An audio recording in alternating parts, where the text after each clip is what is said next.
अनासिन हाणे बुलेटिन में शामिल कंदासीं मुख़्तसिर ख़बरूं।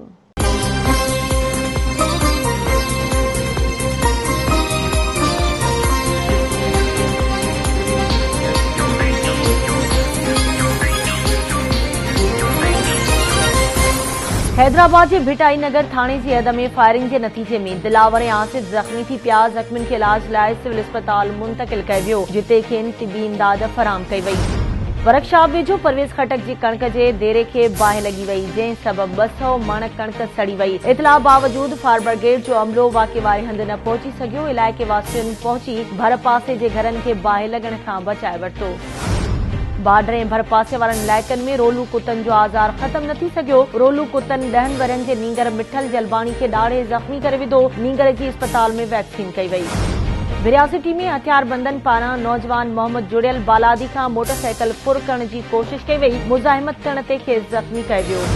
तंगवाणी वेझो ॻोठ प्यारो बाजकाणी जो रहवासी शागिर्द अयाज़ अली बाजकाणी कारे कामण विघे लाड़काणे जी अस्पताल में फौत थी वियो। नींगर जे घर भातियुनि में कोहराम मची वियो। इलाइक़े में वधीक केतिराई नौजवान, ॿार ऐं औरतूं कारे कामण जे मूज़ी मर्ज़ में मुब्तला आहिनि। सिहत खाते पारां के बि जोगा उपा न वरिता विया।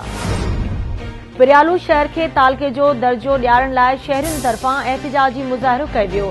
शहरियुनि सिंध सरकार खे पिरियालो खे तालके जो दर्जो ॾियारण जी अपील कई आहे। गाजी ख्वावड़ लॻ ॻोठ अल्ह रखियो जलबाणी में फटाकनि मां कखान घरनि खे ऐं पलाल खे बाहि लॻी वई। बाहि लॻण सबबि 3 मेहूं सड़ी ज़ख़्मी थी पियूं। ॻोठाणनि बाहि ते ज़ाब्तो आणे वरितो। कंधरा में बागड़ी बिरादरी जे पोरियत जिंदाराम जे घर खे बाहि लॻी वई, जंहिं सबबि घर जो अल्ह तलह सड़ी रख थी वियो। मुतासिर सिंध सरकार तोड़े वसवारनि खे वाहुर जी अपील कई आहे।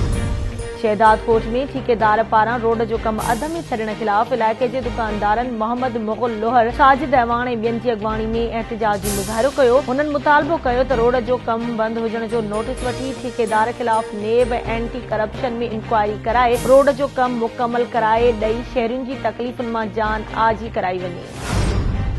मेरापुर में घर ड्राइण ख़िलाफ़ कुंभर बिरादरी जी औरतुनि ऐं मर्दनि मुस्मात ज़रीना ख़ातून, अता मोहम्मद कुंभर ऐं ॿियनि जी अॻवाणी में एहतिजाज कयो। हुननि आला अख़्तियारनि खे मामले जो नोटिस वठण, इंसाफ़ ऐं तहफ़्फ़ुज़ फराहम करण जी घुर कई आहे।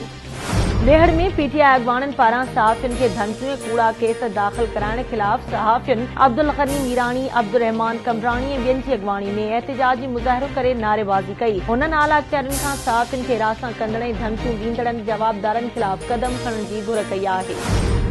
ऐं मीरपुर बठोर में मुनशियात ऐं ॿियनि समाजी बुराइनि सबबि नौजवान नस्ल तबाही जे किनारे ते पहुची वियो। शहरियुनि मुनशियात ख़िलाफ़ तहरीक हलाइण जो चिताव ॾिनो आहे। शहरी इतिहाद जे सदर अब्दुल गफूर मेमन, शहरी एक्शन कमेटी जे सदर इरफान ख्वाजा ऐं ॿियनि जो चवणु आहे त पुलिस जी सरपरस्ती हेठि सरेआम हलंदड़ मुनशियात में तेज़ी अची वई आहे, पर केर बि नोटिस वठण जे लाइ तयार न आहे।